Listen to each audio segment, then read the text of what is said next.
My name is Bonnie Waslick, and I'm the Director of Diversity, Equity, Inclusive Excellence, and Belonging. And I'm joined here by Chavonne Campbell, who is the Student Disabilities Coordinator here at Penn State Abington.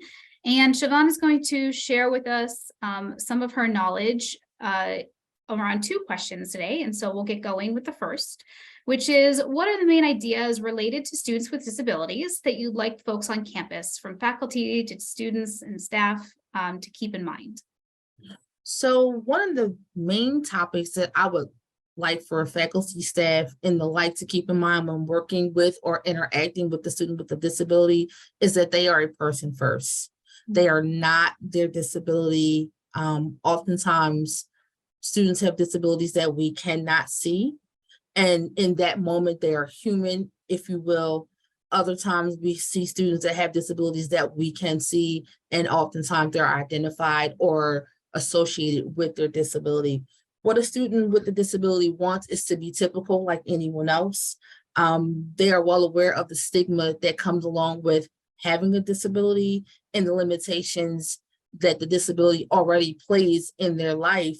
However, when on a college campus and they're seeking to join groups of like clubs or be a part of sports teams or have leadership positions, their disability in and of itself is limiting in terms of being selected, in terms of being accepted, in terms of even being considered. One of the major things that we are struggling with here in our office is having a club. Like other offices may have a club on campus, because no one wants to be, I put in quotes, outed as having a disability. So, but to be around like peers would be a comfort. However, coming from our office and the name of our office is almost like taboo, because now everyone would know I have a disability. So we struggle with that because the stigma, again. However, they struggle in typical areas because they may join. We've had students who have had ADHD join an activity and then almost get pushed out or just ignored because some of the limitations started to show. Like in the beginning, before they knew there was any deficits, there were phone calls, there was interactions, and then all of a sudden, everything just stopped. So the biggest home point for me would be to acknowledge that this is a person with a disability and the person is not the disability. Thank you. That You're welcome. A really important point to focus on. So the second question that I have today is, what are the main services at Abington that you'd like folks to know about and utilize more often? Well, the first one is very simple. Everyone has an email account. I would love it if they utilize their email. That would make everyone's life more successful here at Penn State Abington. I find that there's a lot of valuable information that comes through email that our students do not access, whether it be a disability student or a typical student. It just seems as though emails are old-fashioned, if you will. Our students as a whole seem to be more interested in reels because they're comical, but we still use email to communicate. Another service that we have on campus that I would strongly encourage students to use is CAPS, because oftentimes, it's a first-year student, they're away from home, or they're just trying to figure out where they belong in life or on campus. They may not have the socialization or the connection to the campus like they would love to have, primarily because of their disability and their inability to assimilate with other groups. So that's a challenge in and of itself, and they can use the support because CAPS has the group component as well as the individual counseling component. And I'm for certain that students are underutilizing the group component. And that's a way to administer relationships, associations in a group setting. The other service that I feel that students don't utilize enough is the mentorship programs on campus. Everyone has these great ideas of what they want to be when they leave here, but they don't understand what goes into what you want to be when you leave here besides the textbooks. It's the actual day-to-day, what does that look like? It can change. Oftentimes our students who have the Asperger's or who have the medical conditions don't understand that from day to day, things change, can be stressful, may not be stressful, and how this impacts your condition as a whole, and how others who are not educated about your condition will perceive you. For example, if you have a medical condition, which is not a visible condition or disability, if you will, IBS will use that. That is a condition that can keep you in the bathroom, for a lack of a better phrase, especially if you're stressed out. And one may say you're avoiding class, but in actuality, the stress level of the work is causing your body to respond to the environment in which you're in. So at that point, it's how do you not appear as if you're avoiding the work, but make the necessary adjustments in the environment that you're in so that you can maintain the level of work as your counterparts. And that's a part where our students don't disclose their disabilities, but everyone knows that if you're a professor and they have accommodation, there's a letter that supports what they need to be successful in the classroom without the disability being disclosed. So oftentimes when you have a medical condition and it's not seen, there's mixed feelings about, is this person capable to do what he or she has set out to do? So mentorship would be helpful if the students engage more, so they will have a more proactive idea of the job they like to have versus a reactive, I went 4 years, 5 years, have a degree, and now I can't perform the functions at work because they didn't provide me the accommodations like college did. So just a more realistic way of approaching where you are in terms of your disability with some extra coaching, if you will, before you actually complete this degree and later figure out it may not be manageable for your disability in the workplace. Another, what's the lighting? I'm sorry. Another program I would like for our students to be a part of is ODAY. We have students here who identify as transgender, LGBTQI, but because of their disability, they feel as though they can't migrate into that community. That's another stigma against them. And part of it is when you go to LAIRS and you see the students in there, they're having a good time, they're working with staff, sometimes there's music, always there's laughter.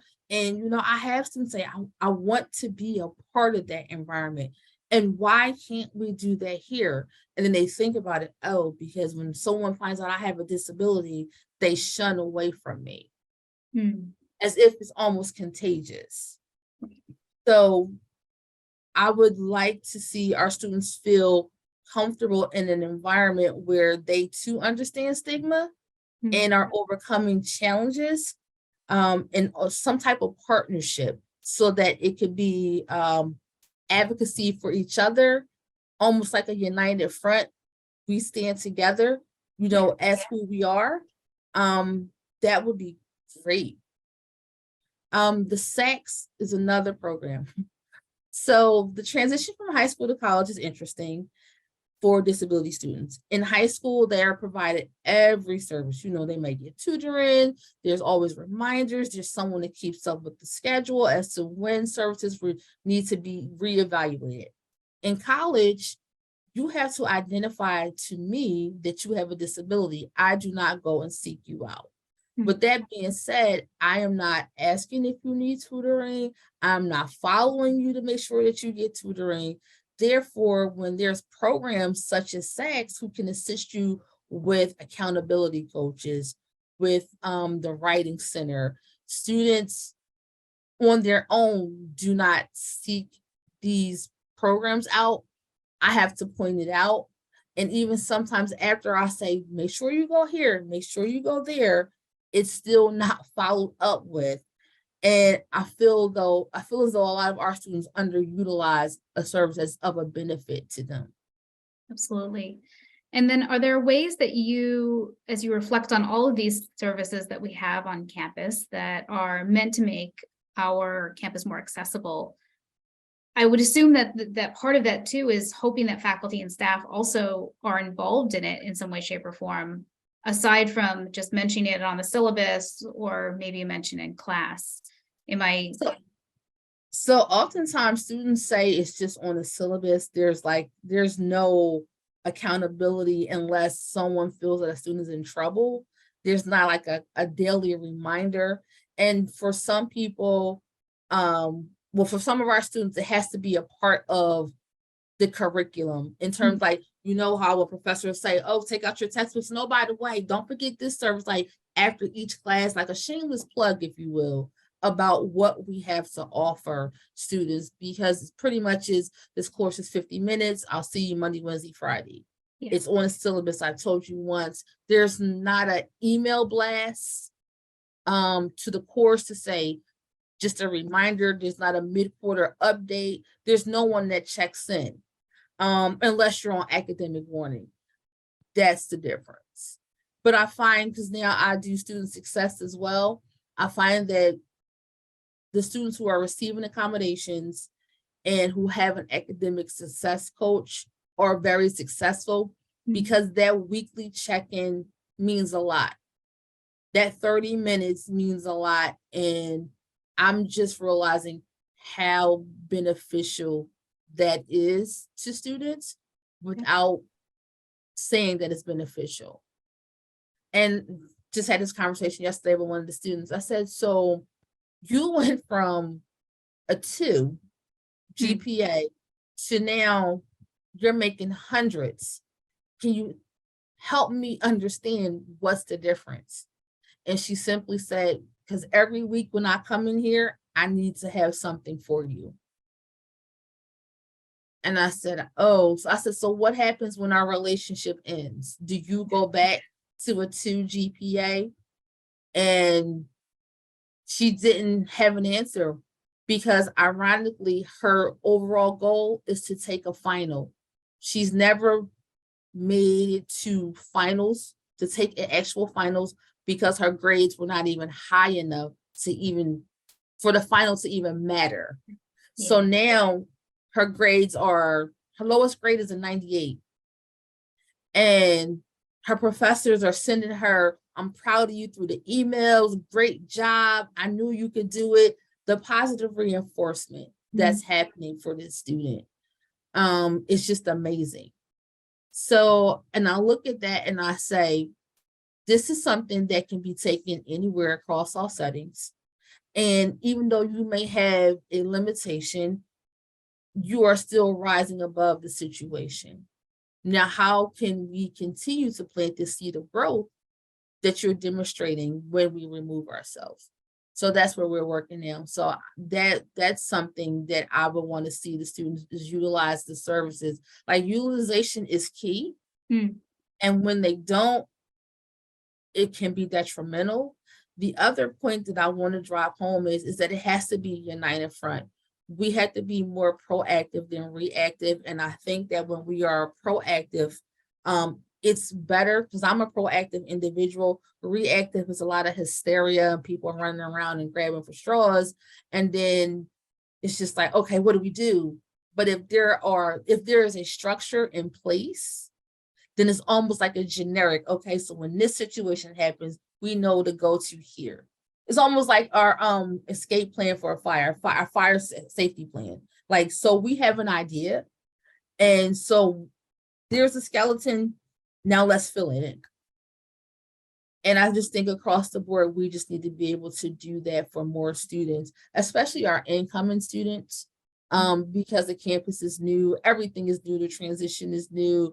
We just need to have a foundation so that they can at least maintain the level of success that they are striving to have here. Too often our students do want to transfer to UPark, But I feel as though if the foundation is laid here perfectly or as close to perfect as we can get it, that transition to U Park will not be treacherous, because U Park is way bigger than our campus. And you can get lost because it's like a city within a city.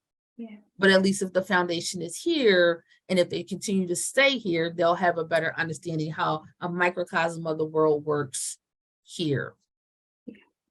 Well, that is a lot of really important points to chew on, and I'm looking forward to the one pager that will eventually accompany this, along, of course, with the transcript. If there are other thoughts and ideas you have, there's of course a series that we're going to be putting on this semester, and then all of those things will be archived for folks who come to it a little bit later. But in the meantime, thank you so much for your thoughts and your wisdom that you shared with us today, and we look forward to continuing the work with you as we go forward. Thank you. Likewise. Thank you.